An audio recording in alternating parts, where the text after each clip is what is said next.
Hey, all persons having anything to do before the Honorable Justice of the Appeals Court, now sitting in Boston Bar within the Commonwealth. Draw near, give your attendance, and you shall be heard. God save the Commonwealth of Massachusetts. This court is now open. Please be seated. Good morning, Your Honor. That might be a speed record for the cry. Good morning, everybody, and welcome to one of the sessions of the Appeals Court going on today, April 1st, 2024. As tempting as it is to do April Fool's jokes, I think we have serious matters here, so we will not do no April Fool's jokes today. Your panel today, just introduce ourselves. I'm Greg Massing. To my right is Justice Shin. To my left is Justice D'Angelo. We're hearing 4 cases in person this morning, and then we actually have 2 on Zoom, which we haven't had for a long time, but for the stars aligned in that way, so we'll be taking those 2 online later. Experienced counsel before me, and anybody who doesn't know, it's 15 minutes per side. I think a bunch of you are dividing your time, but it's still 15 minutes, and there's no rebuttal, so try and anticipate what the other side's going to say.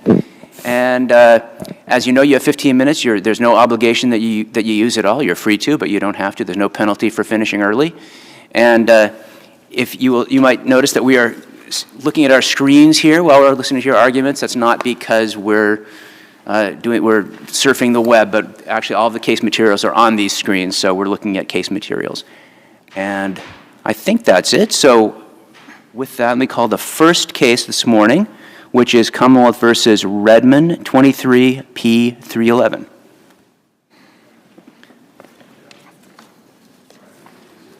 Good morning, Your Honors. May it please the Court. My name is Edward Gauthier. I'm arguing today on behalf of the defendant appellant William Redmond. Mr. Redmond was found to be a sexually dangerous person by the Worcester Superior Court. I have raised 4 issues, and I'd like to first focus on the one issue that was preserved by trial counsel, and that was through his request for Judge Ritter to give a specific jury instruction relative to the fact that my client faced 5 years of probation at the end of his most recent criminal sentence. The request was made, it was denied.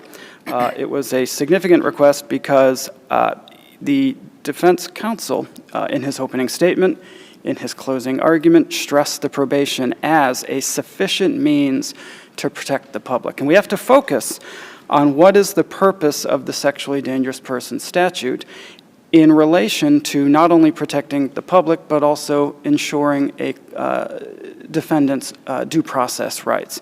And our position is that the Commonwealth has to prove that it is necessary, that it is the least restrictive means in order to ensure the safety of the public. And in this case, defense counsel argued that 5 years of probation would be sufficient. And it isn't just administrative probation. This was imposed in lieu of the lifetime community parole, which... And all of the evidence about the probation was before the jury, right?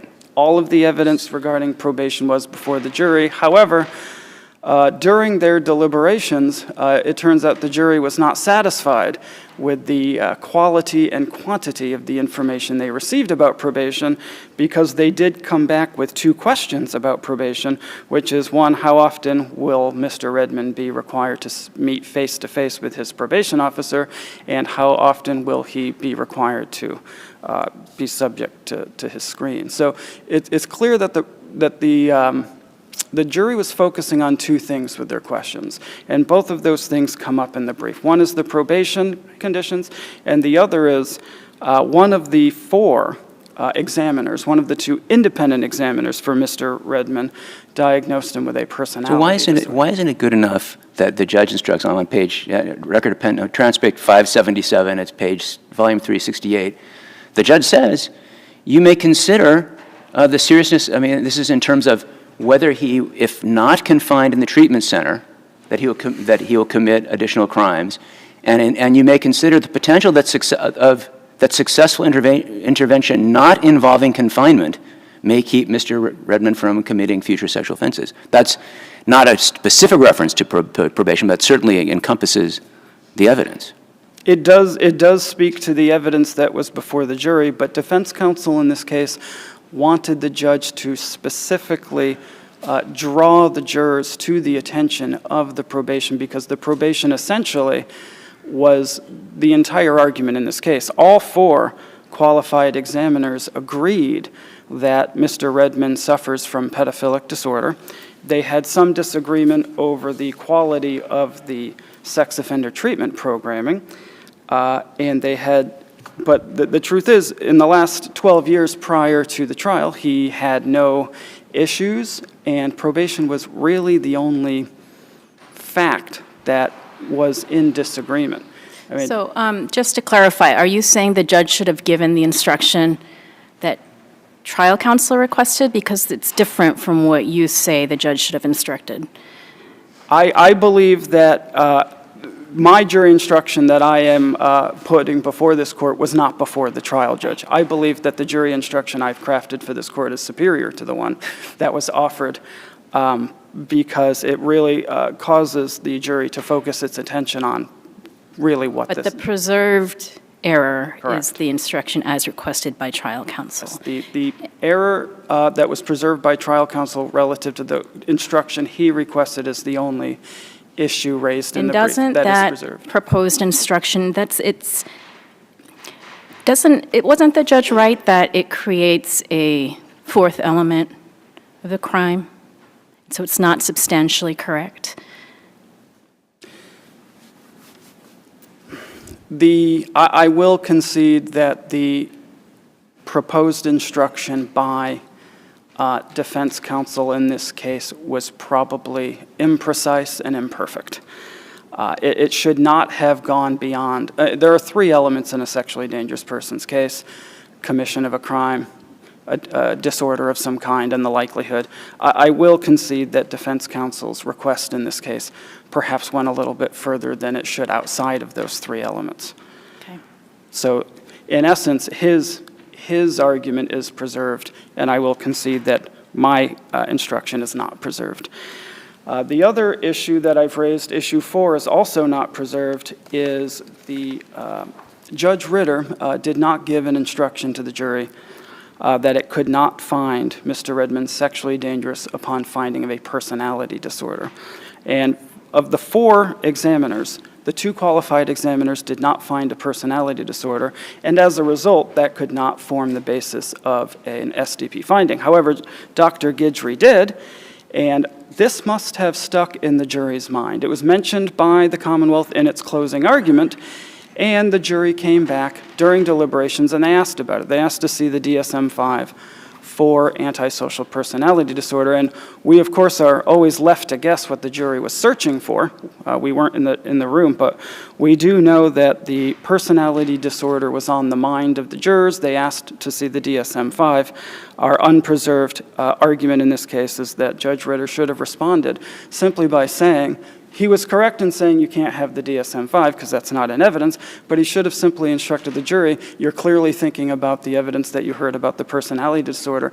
Please remember that you can't find Mr. Redmond to be a sexually dangerous person based on Dr. Guidry's finding that he has a personality disorder, because you must only find that the evidence must come from a qualified examiner. As you just said, we cannot guess as to what the jury was thinking regarding a question. Of course. Well, if we can't guess that, why is a trial judge allowed to? Because it sounds like the instruction you wanted him to give would be guessing about what the jury was thinking about. So why would that be proper? Well, the jury was obviously, from their question, thinking about the testimony about the antisocial personality disorder. We don't know what they were considering it for, but we do know that they were thinking about it. I think it would have been proper for the judge at that point simply to remind the jury that the testimony from the qualified examiners did not establish that as one of the elements of the civil commitment. Therefore, they should not consider that as meeting the standard for element number 2. Now, did that come up in Dr. Guidry's oral testimony or just in her report? That was in her report. The other issue, issue number 2, is an issue that came before the Supreme Judicial Court in Commonwealth v. George, and it's the risk category labels in the static 99R. And in George, the Supreme Judicial Court said that they should not come in because they don't really have probative value. The precise percents have some probative value, but labeling somebody as an average risk, above average risk, doesn't have probative value, and we do acknowledge in the brief that the risk labels have changed, and at this point, the Supreme Judicial Court has not directly addressed whether those new risk category labels are admissible. Our position is whether somebody's an average risk, below average risk, above average risk, that really doesn't tell a jury much of substance. And again, there's nobody testified about that either, right? That was all, they stayed away from that, probably following George, they stayed away from that in their testimony. But it's in the exhibits again. There was no oral testimony at the trial from either the two qualified examiners or the two independent examiners regarding the risk category labels. However, they were in the reports. The reports do say, Dr. Guidry's report says Mr. Redmond presents an above-average risk for sexual reoffense. Dr. Bell, also, who's a qualified examiner, says that he remains an above-average risk to sexually recidivate as a result of the static 99R finding. So I guess, do we presume that the jury only hears the live testimony and doesn't dive into the reports? I don't know, but that evidence was put before the jury in the written reports, although it was not put before the jury in terms of the testimony, likely because the parties stayed away from it. Does either the exhibits or the testimony, did it go through the fact that that the scale goes from 1 to 12? The static 99R results are in the experts' reports. They actually go through the stat. They don't just give the number 4 and say this is an above-average risk. It goes through each of the elements of determining what a score is, and they all. I mean, is there a way for the jury to find out that actually that he got 4 out of as much as 12? Yes. Okay. Yes. So the static 99R results are in the experts' report, so they can see how the number is derived. They can see each of the factors that goes into determining the number, and then they see the percent. So they can see what statistically what the 5-year, 10-year, and 20-year recidivism rate is for a person who, like my client, is a 4. So they know it's a 17.2% over 20 years and less under, but then they know that makes my client an above-average risk to reoffend, which the SJC has said doesn't have particular evidentiary value in the context of a likelihood of committing a sexual reoffense to be required to be civilly committed. I believe those are the issues. If the court has any other questions, I would be happy to answer them. Otherwise, the defendant would be happy to rest on his brief. Seeing none, thank you, Mr. Gauthier. Good to see you. We'll hear from the Commonwealth. Good morning, Your Honors. May it please the Court. Nathaniel Bodwin for the Commonwealth. I would ask this Court to affirm the jury's finding that the respondent is a sexually dangerous person because of the overwhelming evidence that was presented that he was likely to commit future sexual offenses if not confined to the treatment center. And that was the correct conclusion from the jury because they were aware that Mr. Redmond, while he was on probation for committing an indecent assault and battery on a child, he committed another sex offense. The jury were aware that he was also convicted of failing to register as a sex offender. Those two factors alone, I think, would suggest to the jury that this was not an individual that was going to abide by court-mandated rules. Were the jury told his level, his sex offender level? I don't believe so, Your Honor. And in addition to those factors, the jury also heard testimony from one of the qualified examiners that the respondent was not very candid or gave very inconsistent responses about his sexual interest in children. At first he said, I have no interest in that anymore. And then he said, well, I haven't had those feelings since the late 90s. And then it became, I haven't had those feelings since 2009. And then finally he said, I still have those feelings. The jury would not have been swayed by this idea of probation because there was also testimony from Dr. Peretti, one of the qualified examiners, that he had really only engaged in the very early stages of sex offender therapy. And that was within the very intense setting of the treatment center, where that type of therapy was happening on a very frequent basis. And there was testimony from Dr. Peretti that participants in that kind of therapy only really discuss the factors that led them to commit those offenses and discuss how to address those factors if and when they're released in the later stages of that therapy. And he also had participation issues in that therapy. So considering the fact that he committed sex offenses on probation, he was convicted for failing to register as a sex offender, and was not appropriately participating in the sex offender treatment at the treatment center, the jury reached the correct conclusion that he was likely to commit sexual offenses if not confined to the treatment center. And I'd ask the court to affirm that judgment. Is the regime still that a person who's confined can petition to be released every year? Is that still how it works? I believe they can petition to I believe it's called the Community Access Board of the treatment center, and then, depending on what that board finds, yes, they're able to petition every year to be released, because the civil commitment is I think it's 1 day to life. So you argue in your brief, I just want to follow up on one thing, and maybe there'll be some others. You argue that actually we should, or we could, distinguish this case from George based on the new categorizations. Yes. And so I wanted to ask you, what's the reasoning that moderate high risk is prejudicial, but above average risk isn't? So what the SJC did in that footnote in George was I believe simply reference an article that said the category labels have changed. It did not go into detail as to, to be candid, did not go into detail of why those labels were better than the previous labels, and they took no position on whether those labels were prejudicial. And that article is not part of the record, but I would say that even if this court finds that those labels are, too similar to the previous ones, which the court found to be prejudicial. I'm sorry, you actually cited an unpublished decision where a panel of this court?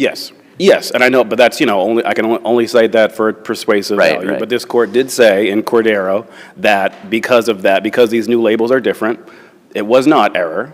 And they went on to say, like the other cases, that there was no prejudice anyways, because it was very clear to the jury that these qualified examiners were considering many factors. The static 99R test, those labels from the static 99R, as well as dynamic factors and protective factors. And unless this court has any further questions, the Commonwealth can rest on its brief. Seeing none? Thank you very much. Thank you both. Interesting case, and it is submitted.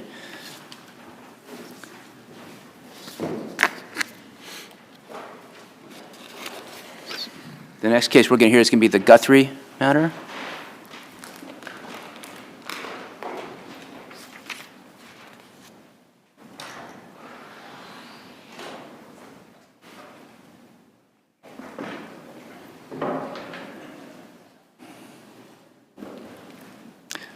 So just, this is case 2023 P383, matter of William A. Guthrie. And I understand we had called an audible today, and we're going to have we're going to divide it 3 and 12, is that how? Yeah, yes, Your Honor, thank you for accommodating that. I may waive the 3, Attorney Minchoff may waive her 3 minutes, but we just wanted to reserve that right to be able to split the argument if we choose to do so. Okay. Thank you. Total of 15 minutes, whatever.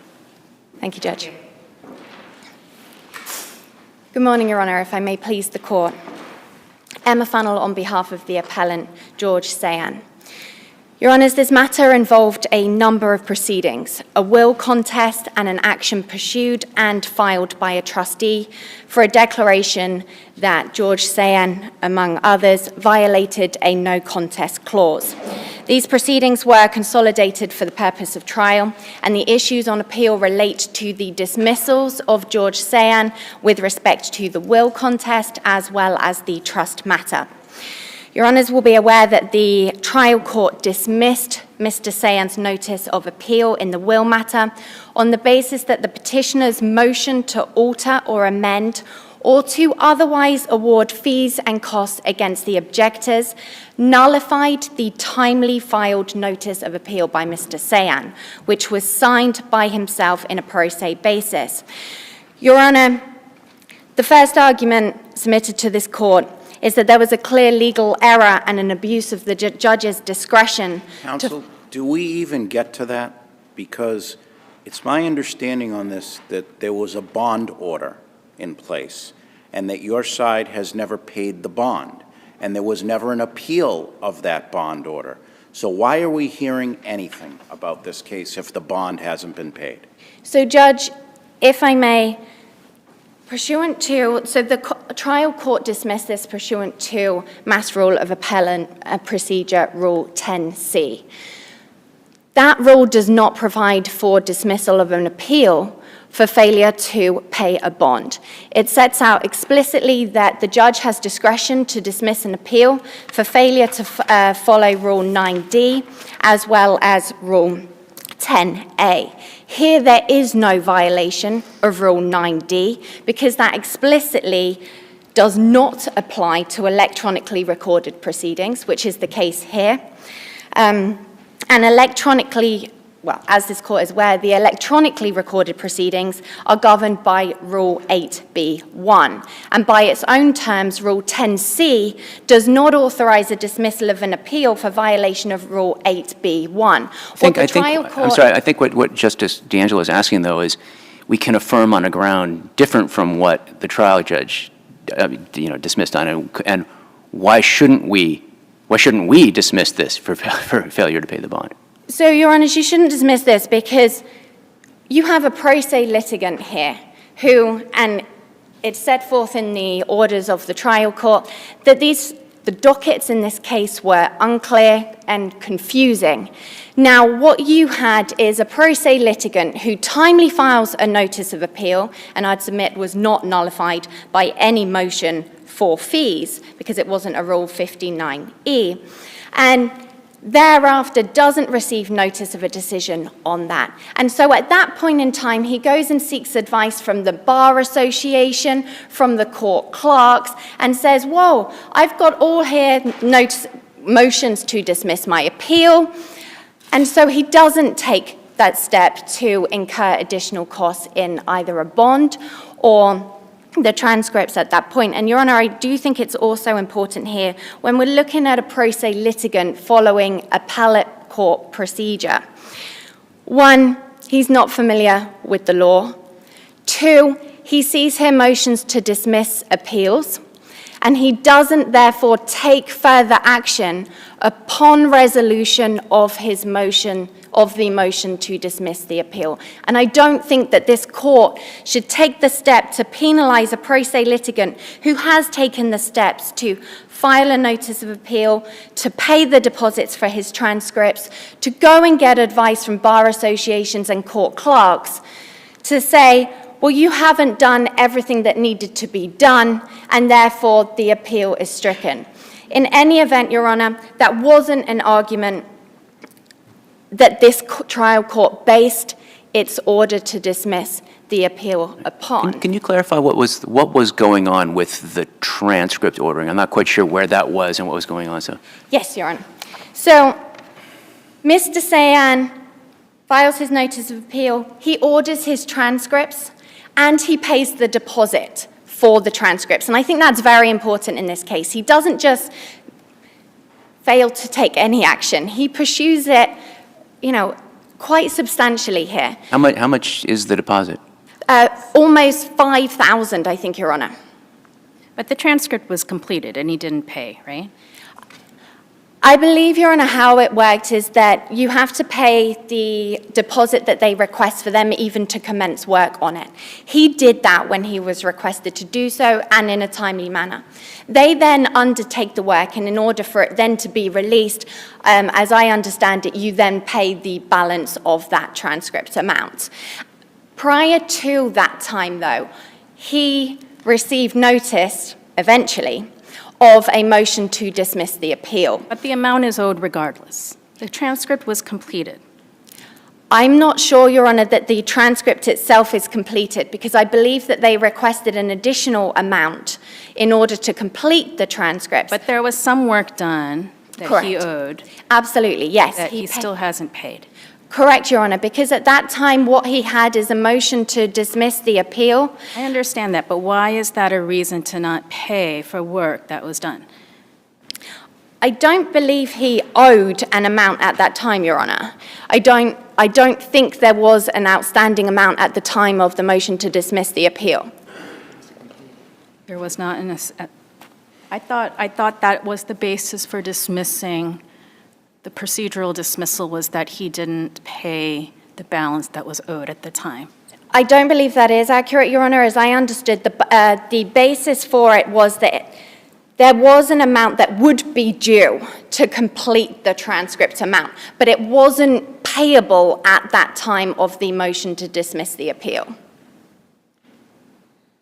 So, Your Honors, if I may, the sole relief requested in what this court in error deemed to be a 59E motion was solely a request for fees. And in determining whether a motion falls under Rule 59E, the court must consider the substance of the motion, not simply a label of same. To do so, I could label any motion anything I want in order to benefit myself, especially when it comes to appellate timings. Nowhere in the petitioner's motion was there a claim of an error or lack of factual or legal justification in the judgment. And why isn't this argument waived? Because, Your Honor, Mr. Sayan, again acting in a pro se capacity, attended a hearing and argued and answered the trial court's questions. I thought the opposition to what was called a 59E motion was submitted by counsel. That's correct. So post-trial motions as related to the proceedings were signed by counsel. Everything to do with the appeal, up until this appeal, was done in the capacity of pro se by Mr. Sayan. So the motion to dismiss the appeal hearing was argued by Mr. Sayan himself, and in doing so, he was answering the court's questions with respect to that. I think it's also important, Your Honor, when you're looking at the pleadings and the papers in this case, is the judge herself denied the motion to alter or amend or otherwise award fees. That motion was denied, and they were provided with leave to file and serve a separate motion for fees. And so I think that's very key, because quite clearly the court identified that this was not a motion to alter or amend a judgment, and in fact gave them permission to file a separate motion for fees pursuant to MGL Chapter 215. And so I don't believe that argument is waived. I do believe that Mr. Sayan, in his pro se capacity, appropriately argued in. I don't think he should be held to the very same standard as an attorney with respect to the knowledge of appellate procedure, particularly. Do you have any case that says I know pro se litigants are given some leeway because they're not attorneys, but do you have any case that says we're supposed to ignore the rules because a defendant or a plaintiff is pro se? I don't have a case, Your Honor, because I'm not saying that this court should ignore, this court should hold that a pro se can ignore each and every rule. That is not what I'm submitting that this court should do. I am submitting to this court that Mr. Sayan did his very best and in fact followed the appellate procedure, as best that he could. He filed a timely notice of appeal, because I'd submit that the motion is not a 59E, which would toll the appellate procedure and nullify his notice. He ordered his transcripts. He paid the deposit for it. So in large part, Mr. Sayan did, in fact, follow the rules of appellate procedure. So I'm not saying this court should say any pro se litigant doesn't have to follow a single rule. Could we return to the issue of the transcript? So the supplemental motion to strike says that the transcripts were completed for over 60 days, but they haven't been delivered because the stenographer was not paid. And you're saying that's not accurate? No, Your Honor.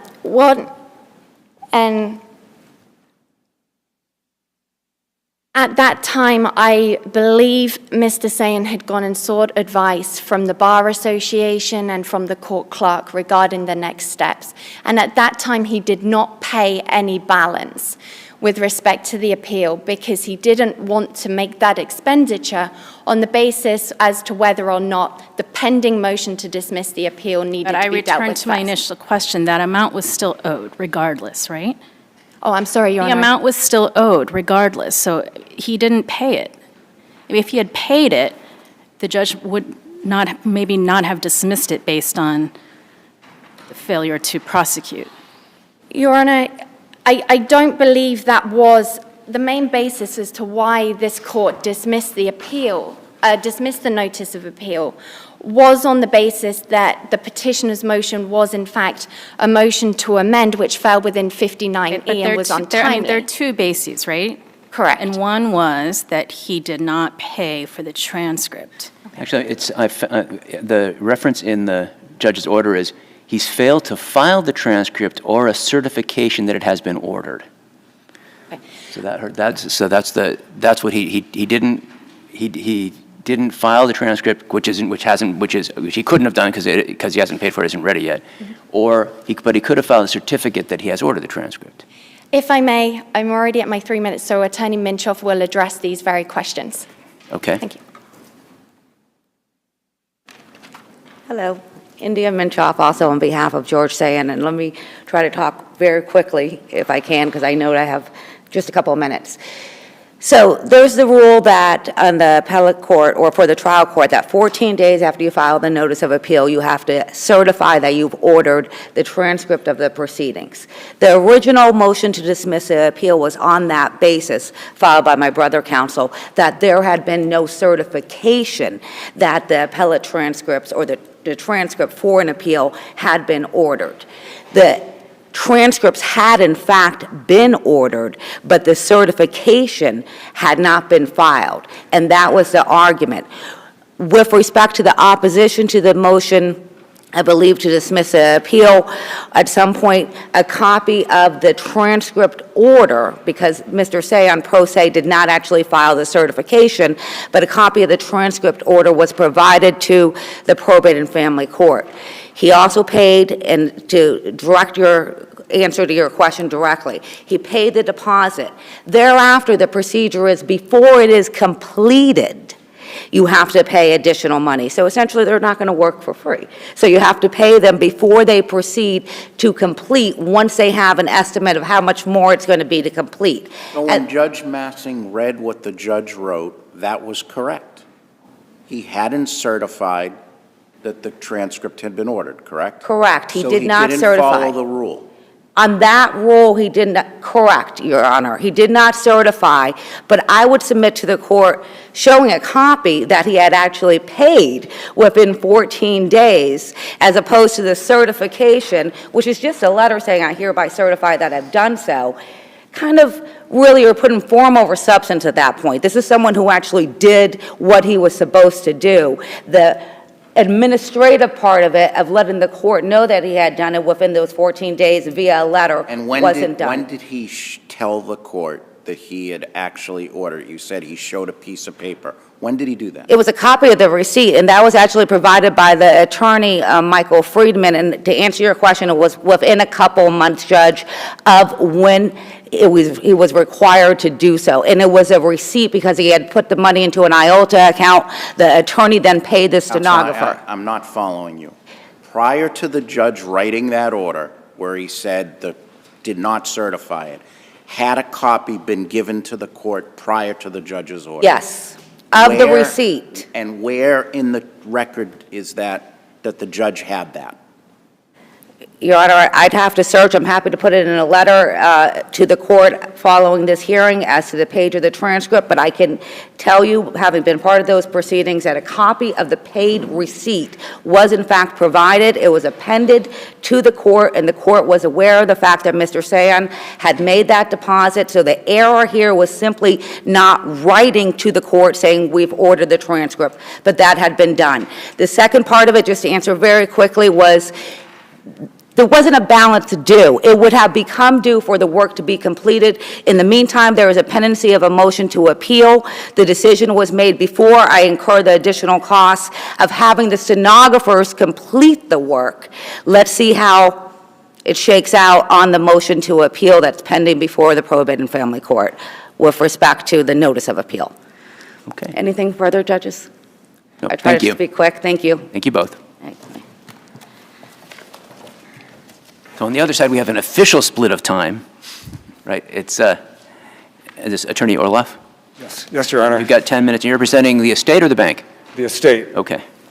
All right. Again, good morning, Your Honors. Gordon Orloff for Ellen Harrington is the personal representative of the estate of William Guthrie under his last will, and I'll be speaking for 10 minutes. And I think I want to start by quickly addressing this transcript question. So I don't recall the George Say and his counsel ever giving anything to the court. I discovered that the stenographer had not been paid, and that I-85 is an attachment to the one of the supplemental motions to strike based on the failure to pay. So, and I attached to that the invoice I obtained from the stenographer, which had not been paid and has never been paid. And at that point, it had been 60 days overdue. So, But what rule authorizes dismissal of the appeal on that basis?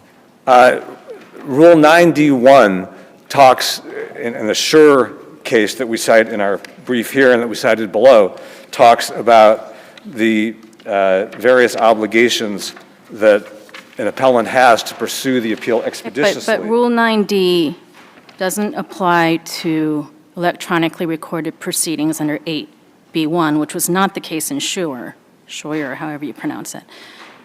But there still is an obligation on the appellant to expeditiously move the appeal forward regardless of any I think I agree rules. with that. I think the judge probably has inherent authority to dismiss based on failure to prosecute, but not under this rule.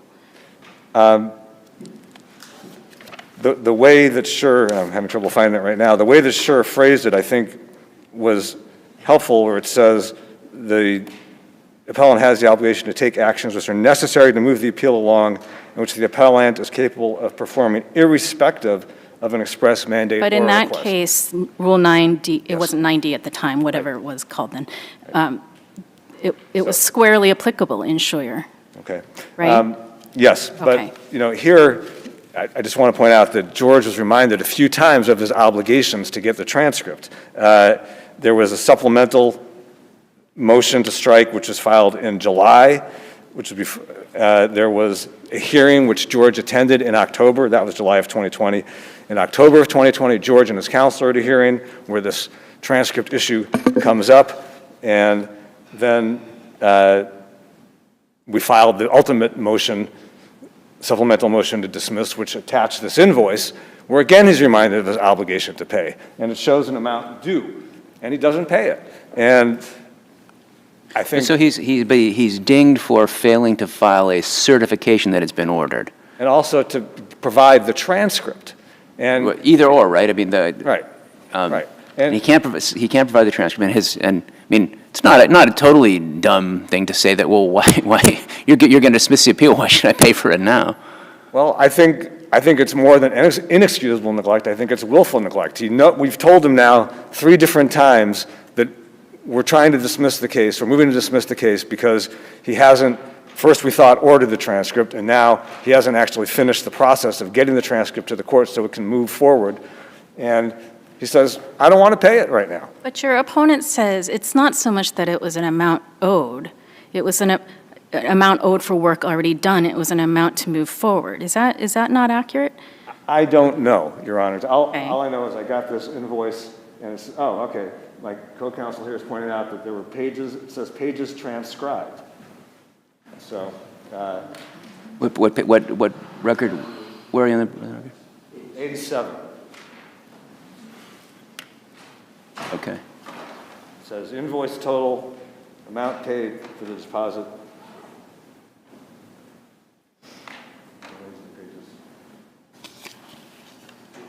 Transcription details, pages transcribed. Yep, we got it. $1,866. So I don't want to spend all my time on that argument. I want to come back to some other points, if I may, Your Honors.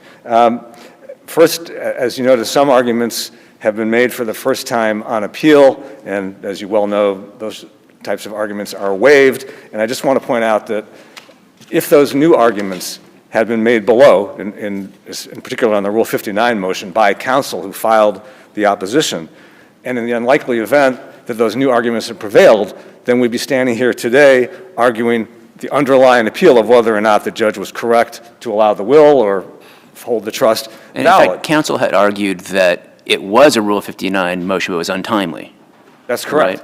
And it was timely. Right, because it is based on not the July 10th notice of order, which was taken back, but it came back 5 days later, as the judge said herself, that what does she say, the dockets are a procedural thicket. Right, but even, if I might say, even with that July 10th date were valid, the due date fell on a weekend, so that kicked it over to the Monday, which was the day that we filed. So no matter when that was docketed, it was the actual Rule 59 motion was timely.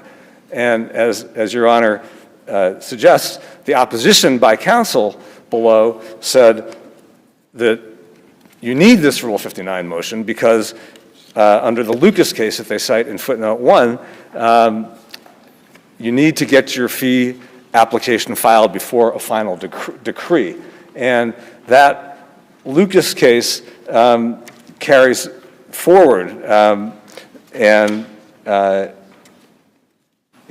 mean, there is a lot of authority, especially in the federal cases, that fees are truly collateral to the judgment. But assuming that issue is waived, what about this issue under Rock versus Molina, which was decided at the time you filed your motion to strike, which says that if no action's been taken on the appeal at the time the motion, 59E motion, was decided, we're going to treat that as though the merits are before us? Again, I think in this appeal, so much time has passed now. We're 13 years out. That's because you filed the motion to strike. I mean, right? So, Rock was decided at the time you filed the motion to strike. It suggests that the first notice of appeal was not a nullity because no action had been taken on the appeal. And I don't know if you're familiar with our case in Touchy Building Corporation, which came after you filed your motion, but it suggests much more strongly that we're not going to treat these premature notices as a nullity if there's been no action taken on the appeal. So why don't those cases control? As I recall, well, one is in Rote, the appeal was fully briefed and argued. Right. And I think that's an important distinction here. As with many of the cases that George Sayin relies on, is the courts essentially say, look, we're here, you've briefed everything, we're arguing there might be certain procedural issues or certain things that have been waived, but we're going to go ahead and decide because it's silly to send it back down and have it come back up. That's entirely different from this case where we're going to have to go back down, the transcript will have to be completed, the record will have to be assembled. I mean, we do have Rule 23s that have arisen in this context that have interpreted Touchy Building, at least, to say that it's improper to strike a notice of appeal on this ground. Well, I agree that those cases exist. I just think this situation is different where it has not been fully briefed and we have to go back down and be further prejudiced. The heirs who are going to inherit will have to wait even longer. The estate will be drawn out even longer. The trust has to keep fighting this. More legal fees will be incurred. And again, there's these other bases. And you mentioned the federal case, the federal law, and I just wanted to point out, Your Honor, that the federal, if you look at the nutrition distribution case that Mr. Sayin cites at page 31 of his brief, that's a federal Ninth Circuit case from 2020. And it lays out the federal rules that it's relying on, and those federal rules are different from the Massachusetts rules. The federal rules expressly contemplate that premature notices of appeal will take effect when the final dispositive motion is resolved. That's the opposite of our Massachusetts rule. And I think that's an important distinction, and there are other distinctions. For now. The rule might be Well, changed, but. Well, but the rule is what it is today, of course. So is there what other prejudice is there to you besides the passage of time? Is there any besides passage? Well, there's already been a huge amount of legal fees that have had to be expended to defend this case. And now we're going to go down, and there'll be more passage of time, but now there'll be a whole nother round of appellate litigation. That again, we could have been here, the money we spent on this appeal could have been spent on the original appeal, but for the failure to timely file the notice of appeal, the failure to pay for a transcript willfully that had been ordered and where monies were due, and the failure to post the surety bond. Can I ask you, do you have any case that says the failure to pay a surety bond, we shouldn't hear the case at all? Because I couldn't find one. I don't think there's a case to that effect. There are cases, the statutes in the probate court allow the posting of a bond as security for an appeal.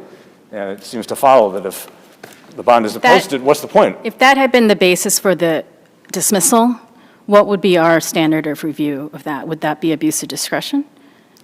I think that, like the Rule 59 issue, are questions of law. The abuse of discretion question Dismissal is, for failure to pay a surety bond, we would review that as a question of law.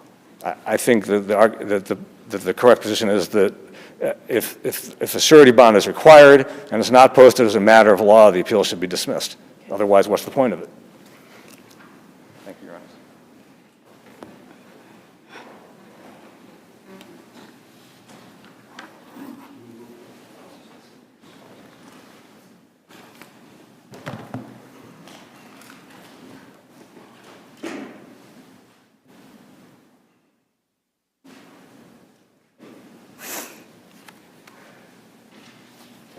May it please the Court, Joseph Kropp for the trustee, PNC Bank.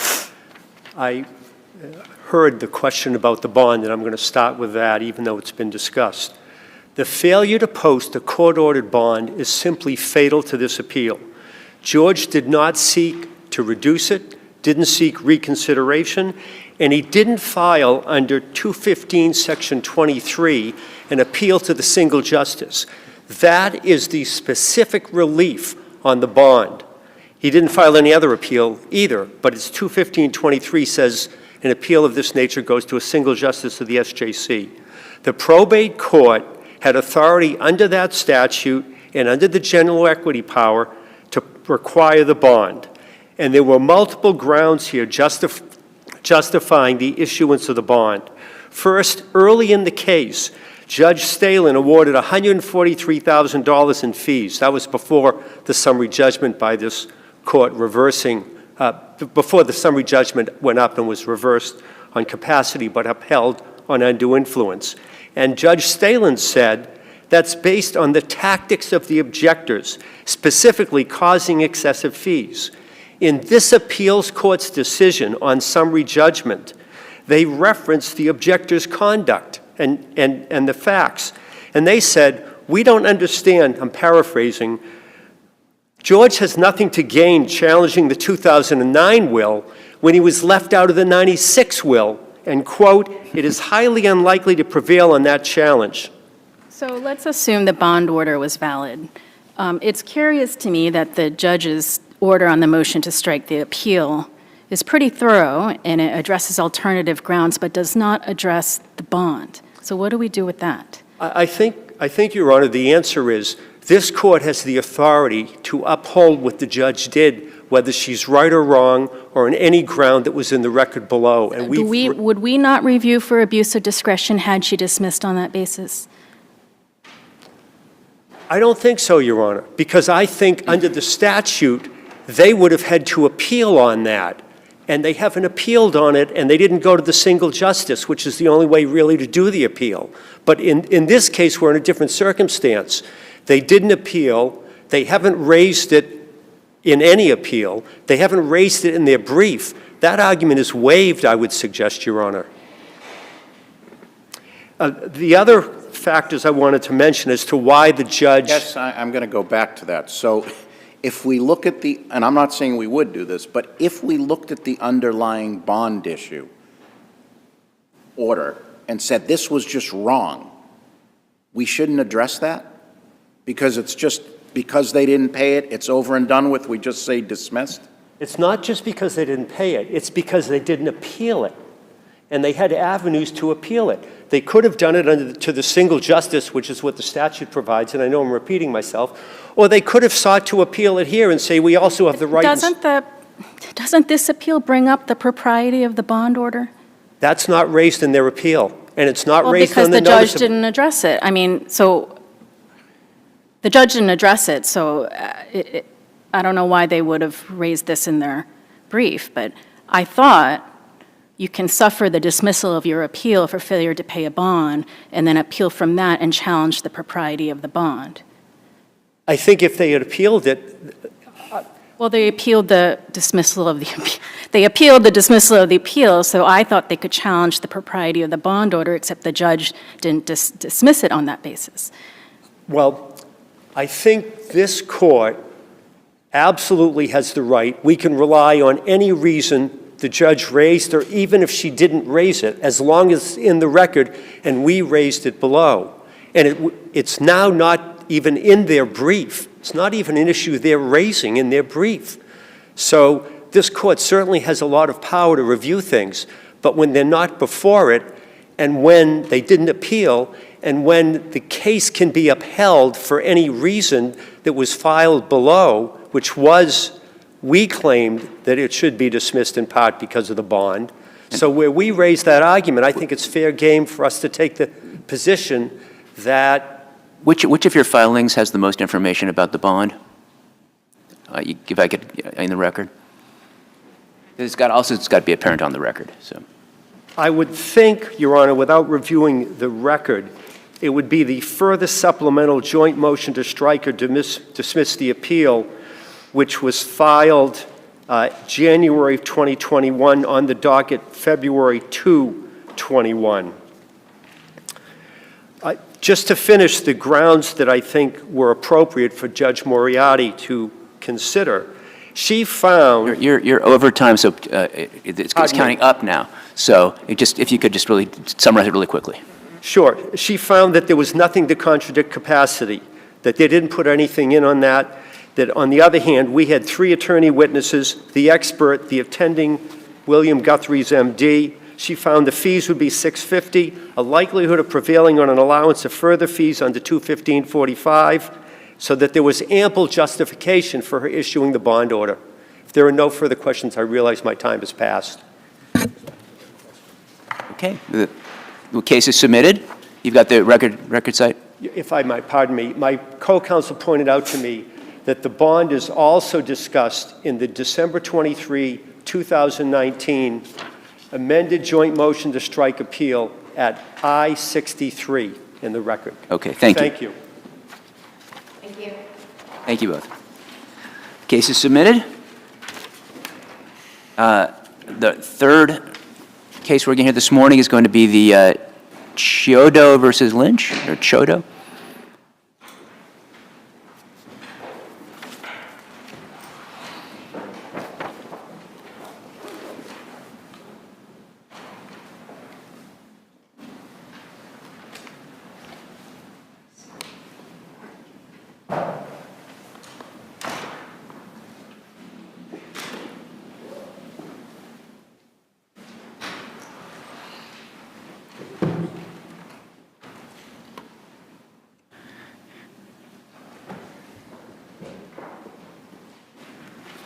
So just for the record, this is 23P682, Frank Chodo, and I hope you'll pronounce that for me, versus Joseph Lynch.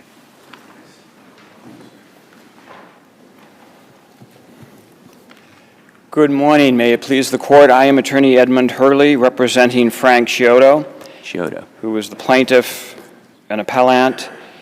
In this case, Mr. Chiodo is seeking to have his case heard by a jury. The trial court did grant the defendant's motion for summary judgment. The first key issue on appeal is that defamation where the individual defendant, since defamation is an intentional tort, this claim is against the individual defendant, who was the former Director of Public Works, who was Joseph Lynch. The statement made by Mr. Lynch in substance was that Frank Chiodo is improperly burying tree stumps. We've cited the statute that references a potential criminal sanction, including up to 2 years of incarceration. So that law, that seems to me it's about like maintaining an illegal dump. It just, I don't know, it's just kind of far-reaching to say that you could violate that law by burying a tree stump on your own property. Well, Your Honor, the issue of your own property, it is true that if a residential homeowner is accused of burying, then it may well be that there would not be a criminal sanction. But this statute, which is very broad, does include dumping things improperly, and in effect, the statutory language does in parts address specifically an entity, a company that is designated as an official waste disposal site. Here, Mr. Chiodo owned the commercial property, and he did use it for his business, which is excavating, as suggested in the DBA of his name.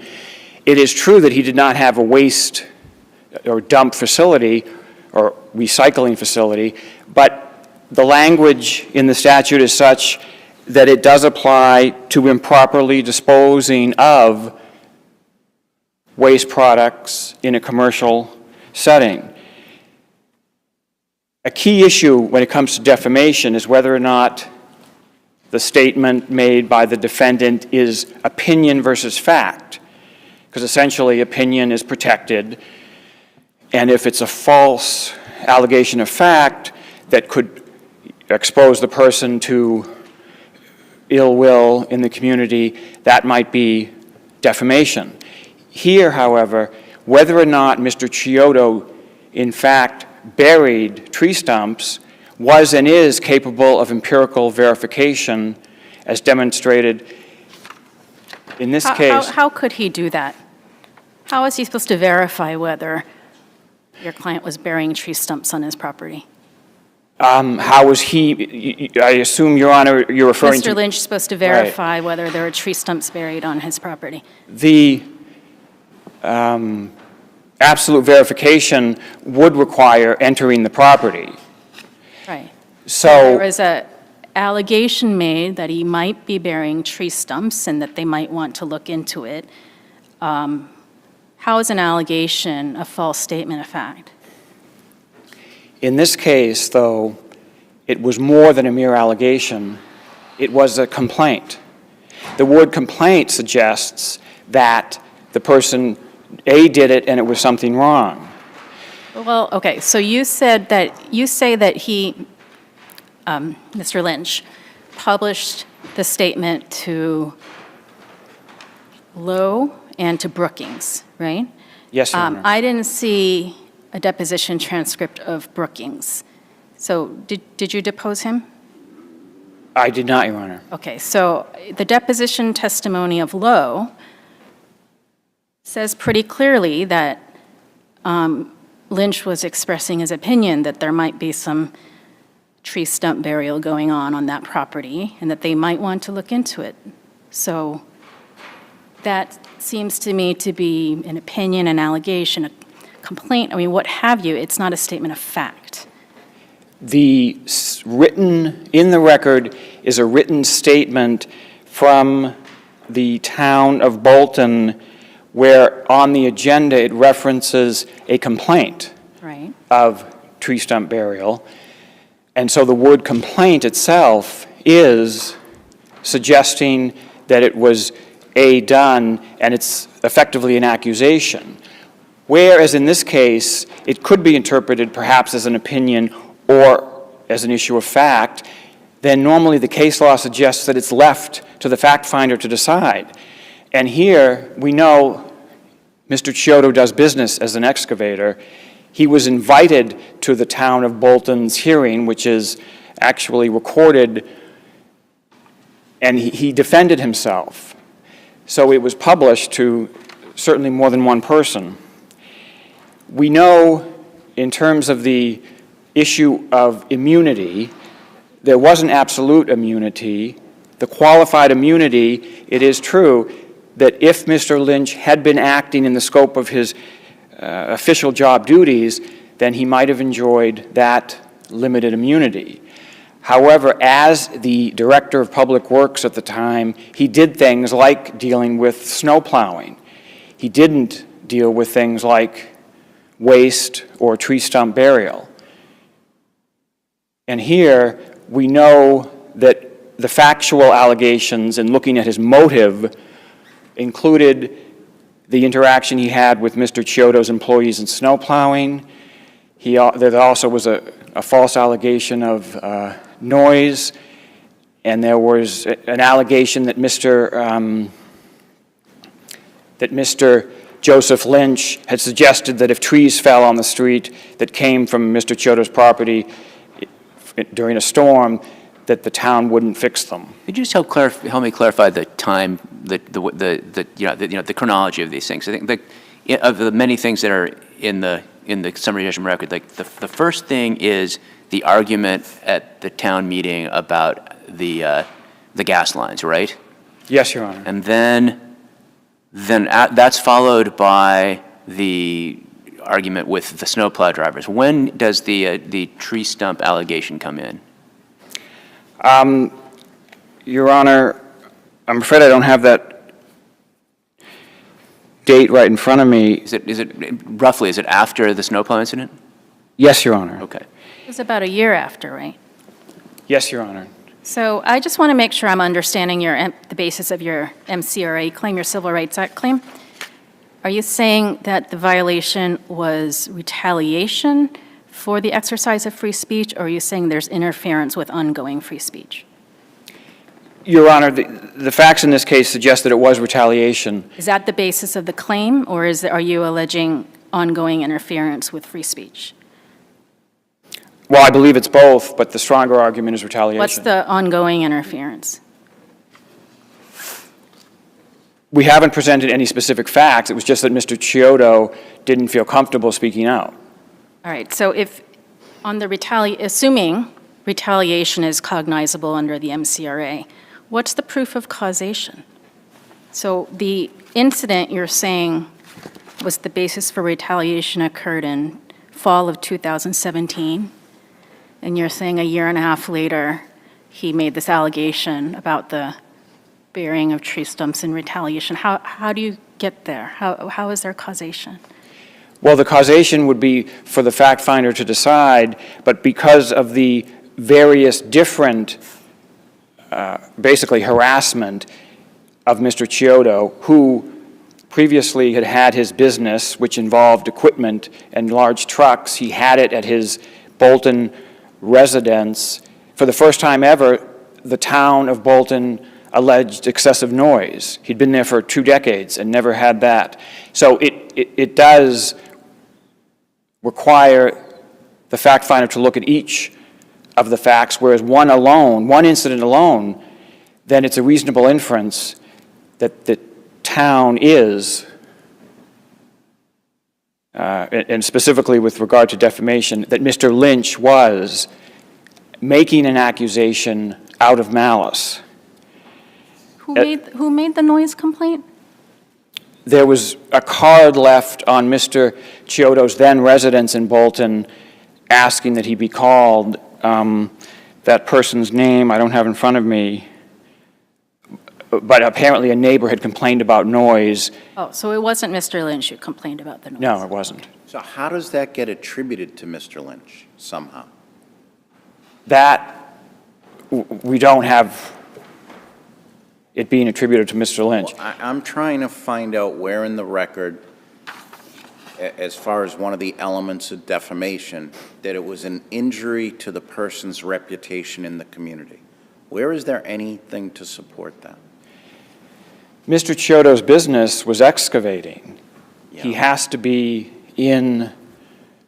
as part of his business, he's digging things up. So he has to be in compliance with the law. In terms of damages, the case law says that where there's an imputation of a crime or attacking somebody's business, that the plaintiff does not have to show an actual monetary damage.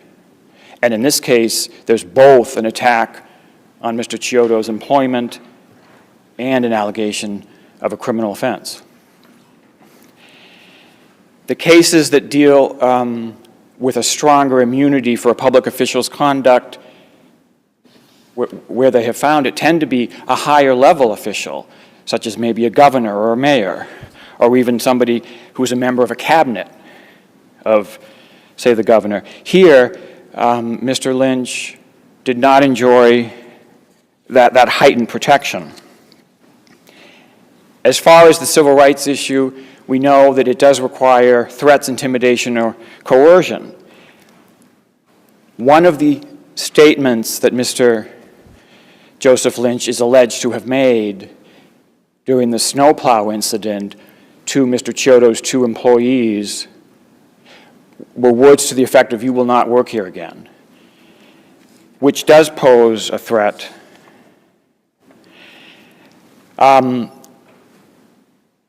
So, in overview, the trial court did make a material error in alleging, at least 2 material errors. One, in incorrectly deciding that only one person was the recipient of the publication of the defamation. And 2, that the stump burial law does not have the criminal implications. So, based on the defamation count alone, all Mr.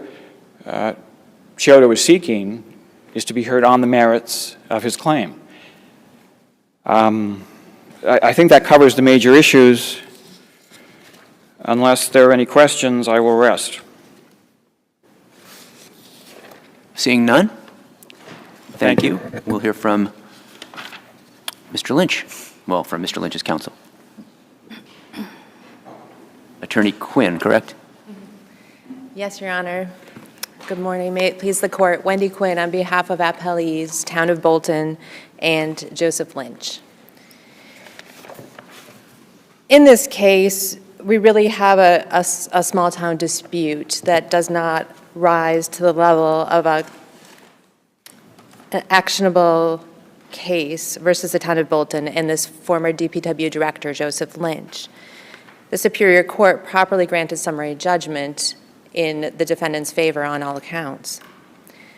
As far as the defamation claim goes, there was no reasonable expectation of proving that claim at trial for Mr. Chiodo, and it isn't a proper cause of action for defamation when it is a matter of public concern and an opinion expressed by Joseph Lynch. He was questioning whether improper stump disposal had occurred at this lot across the street from the DPW facility that Mr. Chiodo owned. He saw a lot of excavation occurring, a lot of tree clearing, and material not being trucked off the property. So he was merely referring it to the proper investigative body, which was the investigator for the Board of Health, to have him explore whether there was improper stump burial that had occurred. This does not qualify as a crime because there is nothing in the regulations or statutes cited by the appellant where stump disposal equals a violation of those statutes, or that was improper. I just want to back you up for a second. There's evidence, I get it would be in Lynch's deposition, that he saw, of what he saw across the street? Yes. Okay. And and clearly there is some history between these two. Sure. And so, why does the Director of Public Works need to reach out to the Board of Health and the town administrator, when he's on suspicion of what? I didn't see where those stumps went. So maybe you guys should investigate. Well, I think he has a concern, and it's a legitimate concern regarding the town environment, a matter of public health. It's within his capacity as the Director of Public Works to be concerned about property located within the town. And so he was merely mentioning it to who he presumed was the proper investigative body, which was the Board of Health investigator. Does that answer your question, Your Honor? Yeah, and how about why the town administrator?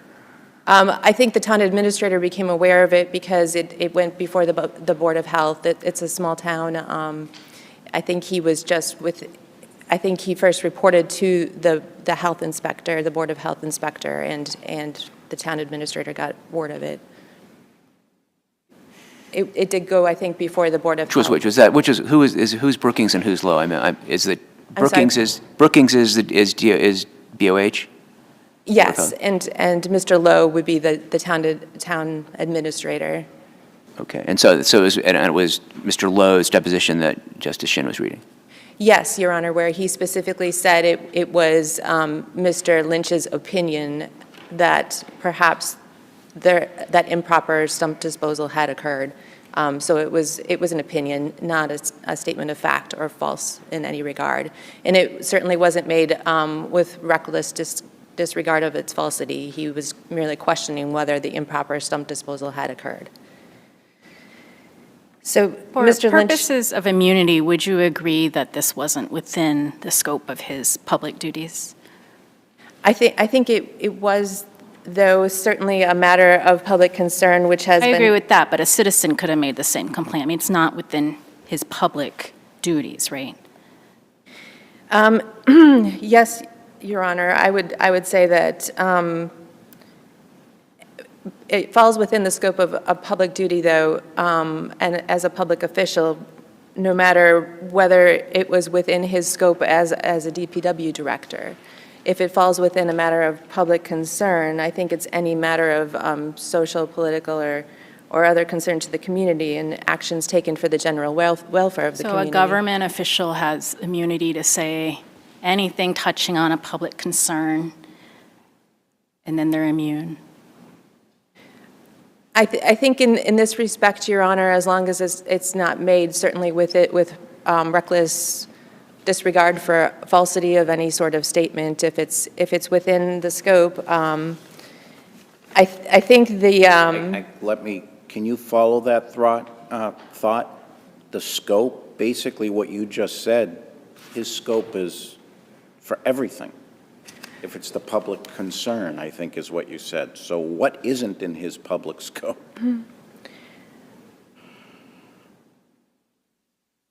Well, I think this court's Barrows versus Wareham Fire District case addressed a similar situation. In that case, the plaintiff was alleged to have used or improperly disposed of taken dirt from around grave sites and disposed of it near an area that was entitled to wetlands protection. And in that case, although there were various things that had been suggested were improperly done by the plaintiff, and his termination was at issue in that case. The court found that statements made by public officials with regard to whether this improper soil disposal had occurred, those statements were conditionally privileged, and free communication between the public officials essentially outweighed any interest in protecting a person's reputation. So when there's a public interest as far as the environment and whether this sort of environmental concern had occurred, those statements were found to be conditionally privileged. Moving on then, I would argue then that there was no reasonable expectation either of proving the State Civil Rights Act violation in this case. Mr. Chiodo argues even in his appellate brief that he was engaged in legally protected free speech, and then argues that Mr. Lynch retaliated against him. But he doesn't actually argue that Mr. Lynch threatened or coerced him in order to prevent the exercise of free speech. There's not a secured right that was allegedly violated here, and the threats, intimidation, or coercion that Mr. Chiodo alleges must be objectively reasonable. Here, Mr. Chiodo installed the propane tanks. He was the only proposal that was received by the town for that project. The employees were the ones in the snow plowing incident who interacted with Mr. Lynch, not Mr. Chiodo himself, during that March 2018 snowstorm and the plowing incident. Would it, I mean, I understand that it was not directly to him, but would it count as a threat to be, you'll never work in this town again? Of course, we dispute that that was said, Your Honor, but certainly here in this case. Or does it have to be like a threat of violence, or would a threat against your livelihood be count under the MCRA? Certainly in certain circumstances, I'm sure that could be seen as a threat, but not in this case because it did not precede an infringement of a constitutional right in this case. And indeed, Mr. Chiodo voluntarily withdrew from the snow plowing contract. He decided not to plow for the town again, although he continued to plow for the Bolton schools, so certainly did not decide to end that relationship with the schools as a result. So here, it wasn't that any threats, intimidation, or coercion preceded or impinged upon Mr. Chiodo's constitutional rights. I think he's saying that the retaliation is itself a violation of the act. And I certainly reviewed the case that was cited in the reply brief, and that seems to provide for a cause of action under 42 U.S.C. Section 1983 and not under the State Civil Rights Act. So I would argue that that retaliation is not a proper cause of action in this case, and certainly not as pled. Is there a case, a Massachusetts case, that says that? I would say that the one cited for the proposition that there was a retaliation is not a cause of action. The one that was cited in the appellant's reply brief does not provide for. I'm saying, is there a Massachusetts case that says retaliation is not cognizable under the MCRA? Are you aware of one? I'm not, Your Honor. Okay. Not off the top of my head, but I would say that it doesn't seem to fit within the threats, intimidation, or coercion aspect of the statute when those actions have to precede or cause the impingement of a secured right or a constitutional right. And here, similarly, there was no reasonable expectation of proving at trial an interference with the business relationship. Mr. Chiodo does not specify what business relationship with which Mr. Lynch allegedly interfered. He, as I stated, did the propane installation work. He was the one who terminated the plowing contract with the town and voluntarily, according to his deposition testimony, ceased all construction-related work with the town. That was his choice in order to do that. And so, Your Honors, we would, although it was not addressed by the appellant, also certainly we argue that the denial of the motion to compel was not preserved and not properly before the court, and that was properly denied by the Superior Court. If it were before the court, would the town have a basis to deny giving the minutes of the executive session to the person that they were talking about in the executive session? There was no discussion that was redacted from the meeting minutes about Mr. Chiodo at all. That was reviewed by the Superior Court. An unredacted version was reviewed, and it references merely attorney-client privilege communications between town council and the Board of Selectmen related to Mr. Lynch's separation from the town. He retired, and so there was nothing withheld from Mr. Chiodo that was responsive to a document request, and certainly nothing that was not attorney-client privilege communication that had nothing to do with Mr. Chiodo.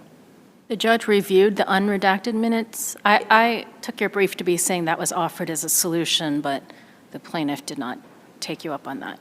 At the hearing with counsel, and when that became an issue, we produced to the judge an unredacted version for his review. Is that in the record somewhere?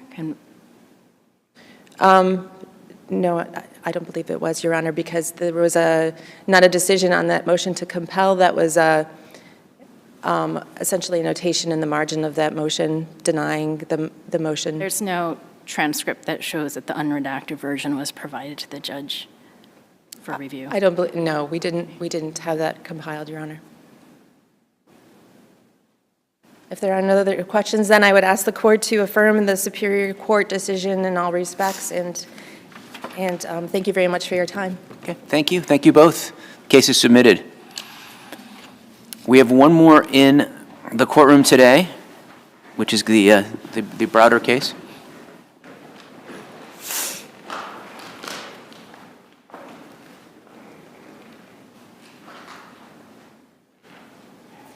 Good to go forward? You good to go forward, Ziggy? No emergency. No emergency, exactly. So this case is 23P789, Michael Browder Jr. versus Commonwealth of Massachusetts Department of Unemployment Assistance and another. We have Mr. Browder. The floor is yours. You have 15 minutes, and there's no rebuttal. So try and think of everything you can in this time. And like I said, you have 15 minutes. We're familiar with the record, so you can just jump right in. Okay. And you can take your 15 minutes, or you can stop early. There's no penalty for stopping early. So. Thank you. So this case started, I was a Boston firefighter for nearly 15 years, up until October 2021. At that time, I submitted a religious accommodation to a workplace policy at the time, and without so much as a decision on that accommodation request, I was put out of work and subsequently fired. Now, after I was put out of work, I went down to fire headquarters and City Hall trying to get answers on what happened to my accommodation request, which was submitted 30 days prior. Suddenly the next day I had interactive dialogue and a subsequent denial within just less than 72 hours. So that brought me to DUA. So after I was put out of work without a decision on my request, which I believe violated Title VII and Mass General Law 151B, Section 4, I applied for unemployment. I was subsequently denied there. In that denial decision, it stated that the City of Boston had stated that I was granted an indefinite leave of absence, which was a flat-out lie. I was put out of work. On February 28th, I appealed that, of course, and on February 28th, the City of Boston applied for an application for review. I appealed the DUA decision. That hearing was held on January 19th of 2022. The City of Boston did not appear at all. And I won that decision. At that decision, the issues to be heard were clear. They were a leave of absence, whether I was put out on a leave of absence, whether I was discharged or voluntarily resigned. There was no work such issue at all that was brought up by DUA. That hearing was held on January 19, 2021. So because it was held on that date, it could logically only apply to the time period from when I applied for DUA until the date of that decision, which was November 14th, 2021 to January 19th. So this alleged work such issue could only have occurred between that 9-week period, at which time no work such issue was brought up by DUA. At the time, I was actually in school at the time, which does meet training requirements under Section 30, as I believe. And I also have a work search log, which was submitted on the record, that reflects that I was looking for work as early as October 25th, because I had been put out of work. I wasn't getting an answer on my accommodation request, so it was clear that this was going to be a contentious process, and the City of Boston, as a large city, over 18,000 employees, should have been familiar with Title VII's established law and established process. I just wanted to, so the work search log, you submitted that to that you never had a chance to submit that to DUA, right? Exactly. I never had a chance. And DUA has a clear process. If there's a work search issue, they're supposed to create a bullet line in the UI portal system, so it's all documented. None of that took place in my case. So I essentially went to my January 19th appeal hearing where the decision was you were granted an indefinite leave of absence. I went to that hearing to defend against that, and the opposition's argument is I should have had some kind of fortune teller ability to say, hey, I'm also being accused of not looking for work. And that was not the case at all. And so then so the city appeals based on the fact that they weren't at the hearing, and they're granted an appeal, and then, but there's no further hearing after that, right? No, so the city appealed on the basis that I was not eligible for unemployment because I was in violation of a workplace policy. That's what the city appealed on, and that's reflected in the record on the application for review. They clearly state that he's not in compliance with the policy, therefore he's not ineligible. When DUA and BOR, Board of Review, ultimately denied me, it was not based on the premise of not eligible because you're not compliant with the policy. They jumped over that and went to, oh, you were eligible, but you weren't looking for work. Right. And DUA has a clear process where if you have a work source issue, you request, I have a 10-day burden to respond. BOR has fact-finding abilities to get that information. None of that ever happened. So rather than ask me for the information, I did get 2 phone calls from a Mr. Antonio from BOR. This was some 120 days after the application for review was initiated. He was unclear, and I simply said to him, sir, if you could simply send me the request in the portal, that way it's documented. If it's not documented, it never happened. And I know that, so that's why I went to submit things. Weren't you asked by the examiner whether you were searching for work, and your answer, and I'll paraphrase, was that basically you thought you were going to run into the same situation? That no was actually, that was Attorney Cronin's interpretation of my answer. My answer is reflected in the transcript. And nowhere in that does it, for example, they say that I said I was not looking for work because I love being a firefighter and I wouldn't find a job anywhere else. That was not the case. The work search record reflects that I was looking for work as early as October 25th. No one has contested that that is inaccurate. I can provide those emails and whatnot to prove that that was being done. So I'm in there on a Title VII issue. I'm in there, this is in 2021, I'm there on the basis of I submitted a request for accommodation and I was put out of work without a decision. I know that that's not how the law works. So that's why I was there. So that's the point that I was bringing up. If the city would have appeared at the hearing, this could have been addressed there. But rather than appear at the hearing, they skipped the hearing, follow board review, and just jump over the fact that, hey, this guy applied for unemployment. Now I'm going to skip over the fact that the city is saying that he was ineligible for non-compliance with the policy. We're going to now jump over to the fact and say that he was not looking for work, which would imply you said your employment was terminated. You were not put on indefinite leave. Did you get a termination letter? That didn't come until later. But I was taken out of work without a decision on my Title VII request. And that's what brought about the DUA claim. But for that, I would have been at work just as I had been for the entire pandemic. So you later received a termination letter? Yes. That case didn't come until just last year. And you mentioned an MCAD. Did you file something with MCAD? The EEOC. Actually. EEOC. What's the status of that? The EEOC essentially said that we're not going to look into it at all. It was a real hands-off approach to that. The EEOC, they issued a right to sue letter. That's being pursued in a separate issue. Did you pursue that? Yes, I'm pursuing it. Is there a suit pending right now? It's being drafted. It's in Superior Court, but it's being moved to federal court. I'm sorry? It's in Superior Court, but it's being moved to federal court. Okay. That's correct. So that brought about... I have one more question. Go ahead. What happened to the waiver of the overpayment? So that came immediately after BOR's decision. So the application for review was filed in February of 2022. 120 days later, they then decide that I'm not eligible for unemployment. They send their decision, and the day after that decision arrives, the waiver comes to. So, is that an actual waiver, or is it saying you can apply for a waiver? That's a determination that DUA made that says, hey, we messed up for one of 3 reasons, as you can see in the record there. And so that's their assessment of their own procedures and policies that says, hey, there was an error here someplace, and here's the waiver. My issue is that so you didn't have to pay back, but at that point your payment stopped, and you haven't gotten anything since. Well, my unemployment had ended. So this was a weird situation in that this work search issue was allowed to allegedly continue for the entire duration of the unemployment. And after the last payment, we decided you were not eligible. oh, and by the way, here's the waivers. You don't have to pay it back if you sign that waiver. I did not sign the waiver because I had a work search log. I'm not gonna sign a waiver when I did nothing wrong. I did my part, and DUA and BOR had no interest in looking at my work search log. They had no interest in exercising their fact-finding abilities. If there was a work search issue, which was in this case clearly pretext, because it was never mentioned in the application for review. Wait, so did you have to pay back the overpayment or not? No, No. what happens is that the DUA will take it out of your taxes or something. I'm not sure, maybe they can explain on that. I'm not sure how that process works, but. Has it been taken out of your taxes? I haven't filed my taxes yet, so I'll be doing that soon.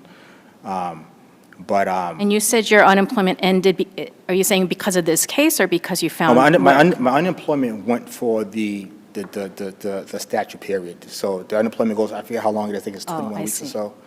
So this entire process, rather than say, hey, this guy has a work search issue, we're going to stop his unemployment, or as DUA's own process articulates, to send me a fact-finding questionnaire, which I have to fill out and return within 10 days, that never happened. So instead of that, it went on as usual, and then after my unemployment concluded naturally, then I get a decision and the waiver.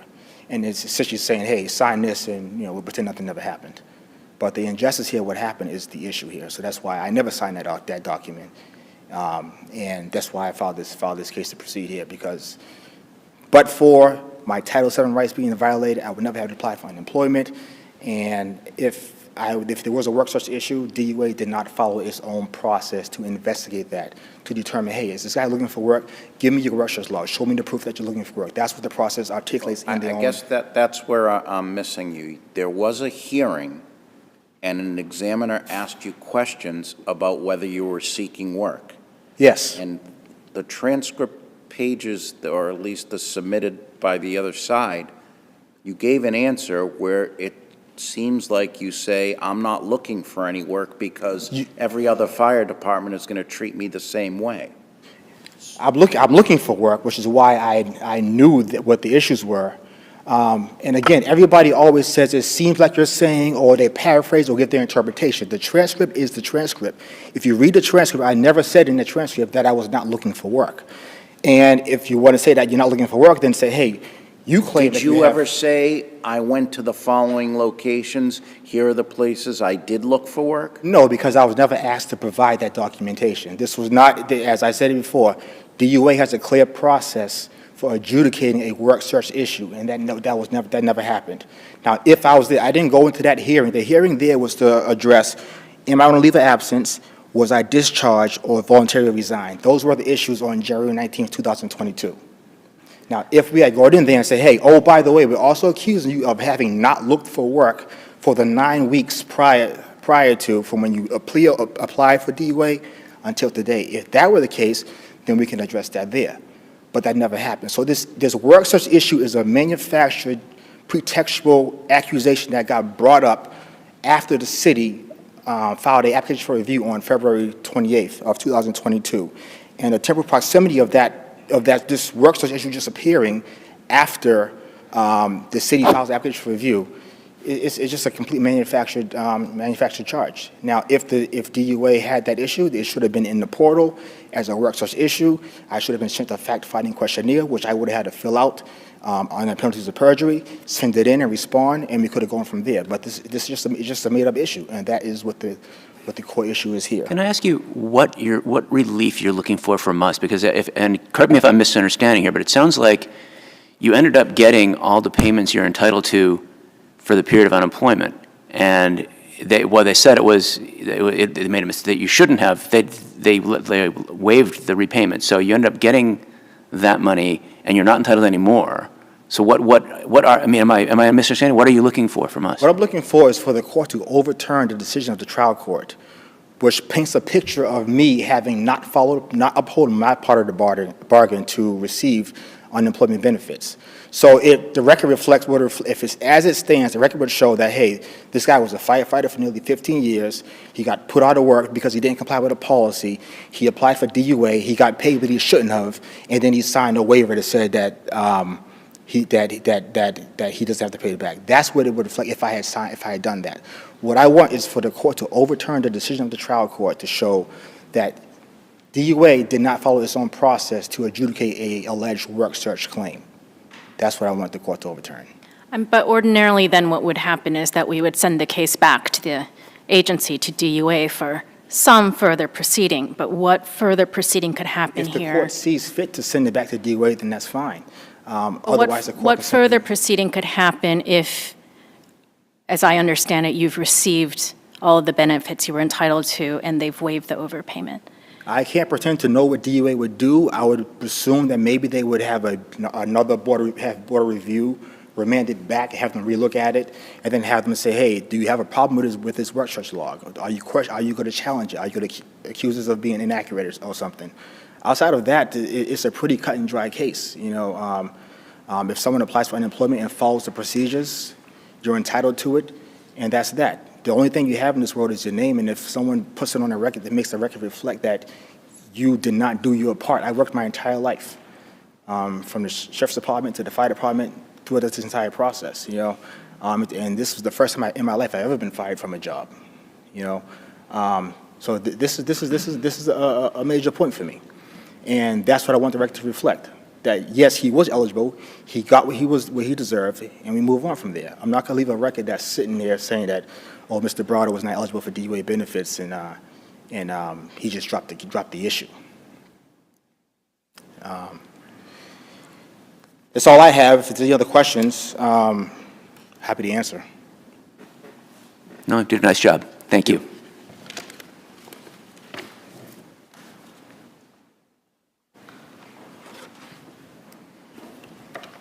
Good morning, members of the panel. May it please the court. Konstantin Tretyakov, Assistant Attorney General on behalf of the Department of Unemployment Assistance. The Department Board of Review correctly determined that Mr. Browder was not eligible for unemployment benefits because he was neither in total nor in partial unemployment.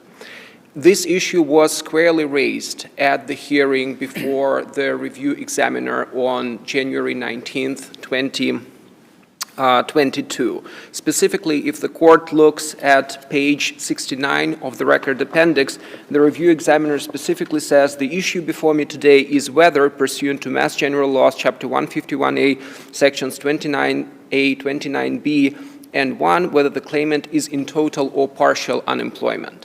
At that hearing, it was the claimant, Mr. Browder's burden to present the evidence proving that he was eligible for unemployment benefits. And Mr. Browder, as the record also demonstrates, took advantage of uploading some additional documents into the record. That's on pages 68 and 71. For example, he provided the documents to the review examiner concerning the religious accommodation request that he lodged with his at that time employer, the fire department of the city of Boston. However, with respect to the total or partial unemployment, he did not present his job search log, which he could have done. Instead, all evidence that was before the reviewer was the testimony of Mr. Browder. And the testimony was, in my line of work, I would run into the same situation with any other department. I would run into the same issue anywhere I go, and that would require packing up my family and moving. I never saw my career ending this kind of way or having this happen. So I submitted a request for an accommodation pursuant to the policy, and I've had essentially there is nobody I could turn to. Does DOA provide any guidance to the claimant in advance of the hearing about what they should bring to the hearing? Your Honor, I believe the claimants have the opportunity to upload the documents, and they're provided with the instructions on how to upload. Are they advised about what kind of documents they're supposed to upload? I mean, total employment doesn't, to me, intuitively encompass a work search history, just the term, that's the legal term, right?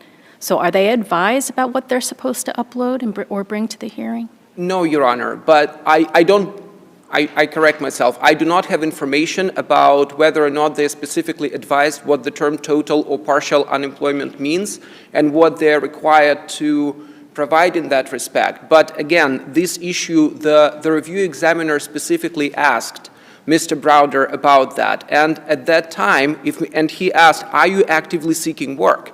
At that time, Mr. Browder, even had he not been aware of the necessity to upload those documents, he could have said, yes, I have the Okay, job but the search review log. examiner found him eligible for benefits, so. Yes, Your Honor. So, I mean, and as you pointed out, he said the issue before me is total or partial unemployment, and he found yes, like he found he was eligible. Yes, So, but- and then, so, I mean, and then, But he did then, not- go ahead. No, my apologies, Your Honor. I was just going to say that the review examiner did not address in his decision whether the claimant was actively seeking work, which is a prerequisite for being found in total or partial unemployment, which is why after that decision, the board, after having in its discretion allowed the City of Boston's appeal to proceed, he remanded to the review examiner without taking any additional evidence from either of the parties to determine whether or not the claimant was actively seeking work. But the city in their request for an appeal, they don't mention that issue at all. No, they right? do not. And so how did it change from what the city requested to what it was the review, the chairman of the review board, is that what it was? Yes, Your Honor. So how did it go? How does that happen? Absolutely, Your Honor. So the board remanded to the review examiner to make that additional finding of Right. fact, which the board can do under its discretionary authority under 151H, Section 41. And also, speaking of sort of, I guess, So not the not so much board, the city says he's not eligible because he was fired or something, and but somehow that translates into the board says, please make an additional finding about whether he was searching for work. Correct, Your Honor. And without on the evidence that was already before you. Yes, Your Honor, because that is the necessary logical first step in the analysis. You cannot be found, or anybody can be found eligible for unemployment benefits if they are not actually unemployed. But 151A, Section 41, authorizes remand for the taking of additional evidence. Correct. And there is no additional evidence taken. I mean, this does seem a little bit like a gotcha in that the review examiner finds him eligible. The city appeals on a different basis than what's before us today. And then there's a remand, and the board is pretty explicit that there's not going to be any more evidence taken. How is that proper under the statute? Because the evidence was fully developed at the hearing, Your Honor. That's, again, the review examiner Well, I mean, not I don't only- know. I mean, if he was on notice about what it is that he was supposed to present, perhaps additional evidence would have come in, and it does seem like the statute authorizes a remand for additional evidence, not a remand for another reason. Your Honor, the statute clearly says that the board may, in its discretion, authorize or reject the appeal from the decision of the review examiner. And the statutory scheme under 151A, Section 41, encompasses the board's discretionary authority towards the appeal. It may remand, the statute says the board may remand for taking an additional evidence, but I think it's fair to argue that that encompasses also just a remand to make an additional finding if all evidence was already factually developed. Because, again, the review examiner, not only did he announce the issue that was before him, he specifically asked the claimant, are you actively seeking work? If the claimant had that job search log that he alleges he has had in his possession all the time, although some of the job search effort in that log, they post-date the board decision. They're from July of 2022, whereas the board's decision was rendered in June 2022. If he had that log in that possession, it is a natural and possible conclusion from that just to present that log. But even assuming, for the sake of argument, that that log should have been presented, the fact that it was not did not prejudice the plaintiff, did not prejudice the appellant, because if the court looks at the actual log, that's pages 54 to 62 of the record appendix, it does not present this actively seeking work state of the plaintiff that is required under the statute. Because in this time frame, were any fire departments in Massachusetts hiring anyone who refused to be vaccinated for COVID-19? I do not have information to address that question, Your Honor, but in order to be eligible for unemployment benefits, you do not qualify just because you want only work as a fire department. It's any suitable work. And if the court looks at the log, it says, I completed my classes online. I have reviewed the qualification requirements for this position. I looked on the internet of the website. It does not, until after the board's decision, until July of 2022, that job search does not reflect any actual interviews or any actual applications for the positions. It is only about reviewing the requirements, completing classes online. Based on that, Your Honor, and this is, again, this is the decision of the board and the reviewing examiner that is entitled to deference in this court. But isn't this the determination that the agency should have made in the first instance? Your Honor, the agency... I mean, if we find that answer, the one question and answer to be ambiguous, let's just assume, I'm not saying I do, shouldn't there have been additional evidence taken? Your Honor, the evidence, and I apologize if I'm repeating myself at this point, but the evidence was fully developed at the stage of the board, of the review examiner hearing. He asked, are you actively seeking work? The question was, I have nowhere to turn to. I would run into the same issue with any fire I understand. department. Before you run out of time, what's the status of the overpayment? The status is he has been provided with the waiver. My understanding is that he has not applied for the waiver, but if he applies to it, it's my understanding that the department is ready and willing to return, I believe, $32,000 of unemployment benefits back to Mr. Browder. What do you mean return? What does that mean? Oh, my apologies, Your Honor. I misspoke. Not to seek that money back. So if he doesn't apply for the waiver, what happens then? Then he remains then he remains owing that money to the department because, again, from what I know, he has not applied. Would the department actively go after it, the money? Say that again? Would the department actively go after the money? I'm not aware of any such plans, Your Honor, because the waiver was issued. It's just that the appellant in this case did not actually act on the waiver. Does a waiver require him to, to admit anything? I do not know, Your Honor. Okay. Counsel, I want to ask about the hearing again. Yes, Your Honor. It sounds like we're using terms of art. What really the agency did was ask the examiner to reconsider its decision. And I want to know where in the statute it allows for the agency to ask the examiner to reconsider its decision as opposed to take new evidence. Your Honor, I would, just to be precise, the board remand, it's on page 116 of the administrative record. The board stated the claimant testified that provided certain testimony as to his seeking work efforts. Please make an additional finding as to whether the claimant is actively seeking work.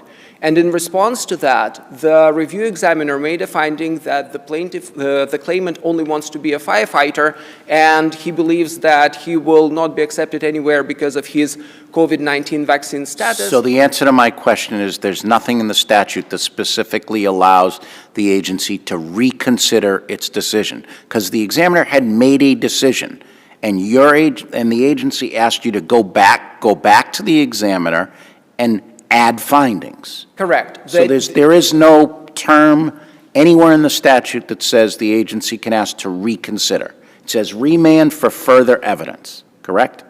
Your Honor, yes, and this is exactly what happened in this case. There was a remand for an additional factual finding, which the board has accepted, and after that additional factual finding was made, the board has adopted that factual finding and then made a decision based on that factual finding. Thank you. Are there any further questions? Thank you. Hearing none, I'll rest on my brief. Thank you, Your Honors.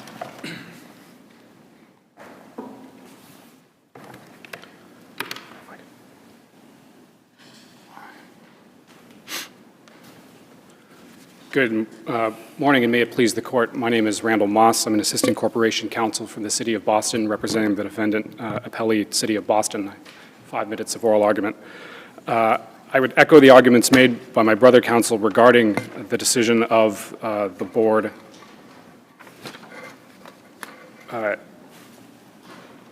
The issue before both the hearing examiner and the full board was consistent. and that is, simply speaking, Mr. Browder's eligibility for unemployment benefits pursuant to General Laws Chapter 151A, Section 29, and General Laws Chapter 151A, Section 1R. Those were the statutory sections that were cited on the notice of the January 2022 hearing given to Mr. Browder.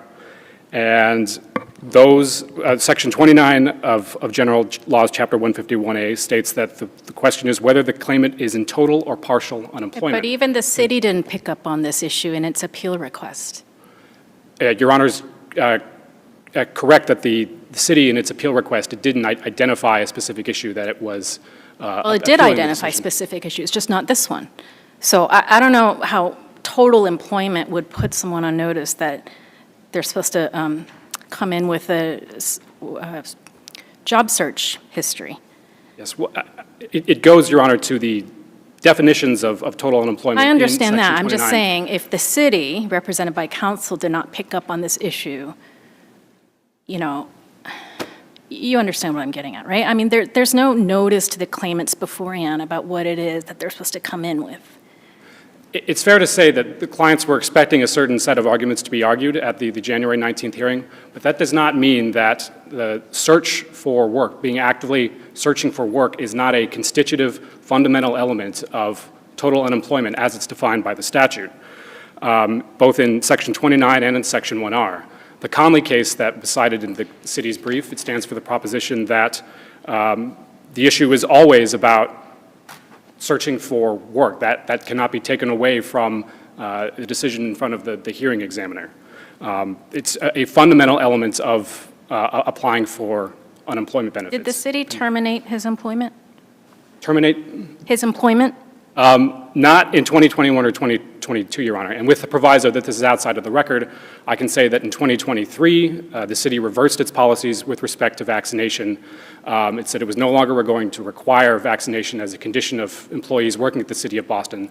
It invited Mr. Browder back to work, and in fact, at a certain point, it ordered Mr. Browder back to work.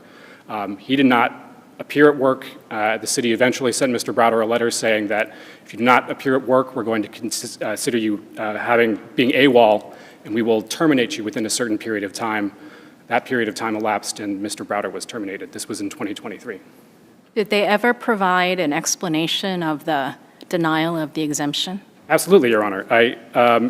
This also isn't in the record, but Mr. Browder was sent a denial letter by the Human Resources Department explaining that, and I should emphasize that from the start, Mr. Browder sought a religious exemption both from the requirements of vaccination for COVID and then also for weekly testing. He didn't want to do either of those two options. And the city, after an interactive dialogue on October 29th, 2021, it sent Mr. Browder a letter stating that your request for religious exemption would impose an undue hardship on the city, and it was denying thereby his request for religious exemption. On October 27th, Mr. Browder had been placed on unpaid administrative leave, and he continued to remain on unpaid administrative leave until he met one of those two requirements under the city. So he was placed on leave before he was denied the. There was a 2-day gap, Your Honor. And I should emphasize, Mr. Browder mentioned it, but I should emphasize as well that he did file a complaint in the EEOC. The charge of discrimination was filed in March 2022. The city filed its position statement in May 2022, and then the charge was dismissed in front of the EEOC in September of 2022. On page 9 of your brief, you say that the city filed an appeal that the hearing before the examiner be reopened. But apparently, your definition of reopened was not to take new evidence, that was just to make additional findings. And I want to know where there is any authority for the examiner to do that. As my brother counsel argued, Your Honor, the board has the authority to remand a case to the hearing examiner, which is what happened in this case, and to order additional findings to be made. Where is that authority? Because my understanding is it says remand for further evidence, not remand for the examiner to take a new look at it and come up with an alternative decision. Where is the authority for that? Your Honor, I would take the position that the evidence was fully developed before the hearing examiner. There wasn't an explicit finding about this constitutive element of being in total employment, i.e. actively seeking work, and the board was simply asking the hearing examiner to make a finding on that point. So when the EEOC issued its right to sue letter, there was a lawsuit filed? I don't know anything about a case filed in federal court, Your Honor. The city has not been served with anything. Sounded like it might have been a removal. It's possible. I think there was something in Superior Court, but I've never, the city, I understand Mr. Browder has changed attorneys, but there hasn't really been development in the Superior Court either on the case before the EEOC. And I see my time has expired. If there are no further questions, then I rest on my brief. And one more, are there any other people in Mr. Browder's situation, or is he the... I'm aware of one police officer who refused both to get vaccinated and to do the alternative of weekly testing. And similar to Mr. Browder, this individual was offered to come back to work in 2023, and I think similar to Mr. Browder, he refused to come back to work. But he's not, in terms of the unemployment issue. Oh, I have no idea about that individual's unemployment. Okay, okay. Well, thank you both. Thank you, counsel. Thank you, Mr. Browder. That'll conclude our in-person session for today, so I want to thank the clerk and the court officers. We're going to resume probably in about 20 minutes on Zoom, so if the DCF case is watching, you're prepared to log in soon. And we'll be in recess.